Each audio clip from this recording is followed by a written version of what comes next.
kali ini membahas mengenai virus Ebola. Jadi ada penyakit yang namanya Ebola.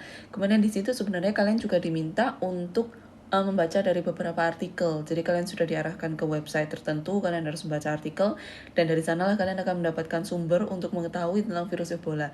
Tapi kalian juga tetap harus mencari artikel-artikel lain untuk menambah pengetahuan kalian tentang virus Ebola. Nah, di sini yang jadi pertanyaan adalah bagian tubuh mana sih yang diserang oleh virus Ebola yang menyebabkan penyakit Ebola. Nah, saya mau bahas dulu nih soal penyakit Ebola supaya kalian tahu tidak hanya dari artikel yang mungkin nanti kalian cari, tapi di sini paling nggak ada garis besarnya. Nah, pertama virusnya dulu, tadi udah sempat saya sebutkan, virusnya ini namanya virus Ebola. Itulah juga kenapa kok penyakitnya penyakit Ebola, karena memang virusnya virus Ebola.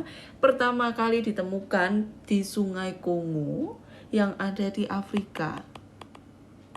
Di daerah Kongo sana, Afrika, ada daerah Kongo, dan ditemukannya secara tepatnya adalah di Sungai Ebola. Jadi sebenarnya di sungainya ya, sungai namanya Ebola, dari situlah dapat kata-kata Ebola. Tapi kalau lokasinya secara garis besar Afrika, ada tempat namanya Kongo.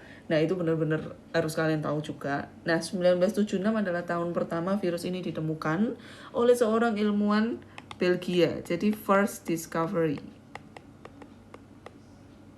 Pertama kali ditemukannya 1976, namun pada tahun 2013 lah baru menjadi pandemi.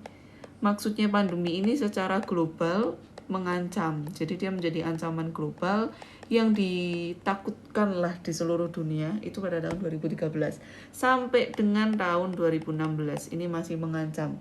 Kematiannya banyak banget, bahkan lebih dari 11.000 jiwa, terutama di daerah Afrika Selatan. Nah, itu banyak banget yang meninggal karena penyakit ini. Nah, waktu ditemukan pertama kali sebenarnya penularannya itu dari hewan.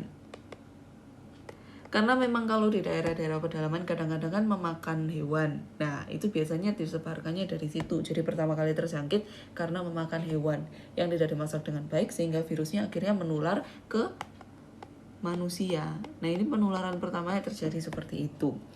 Nah, sekarang masuk ke pertanyaannya. Bagian mana yang diserang? Terutama yang menjadi tempat penyerangan adalah darah manusia atau sistem kekebalan tubuh. Nah, kalau sudah sistem kekebalan tubuh yang diserang ini bahaya.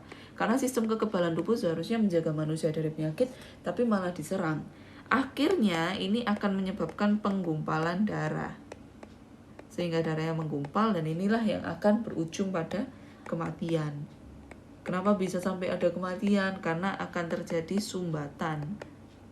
Kalau sudah tersumbat, oksigen nggak bisa diedarkan, sari-sari makanan nggak bisa diedarkan, akhirnya bisa berujung pada kematian. Nah, inilah yang menyebabkan virus ini benar-benar mematikan.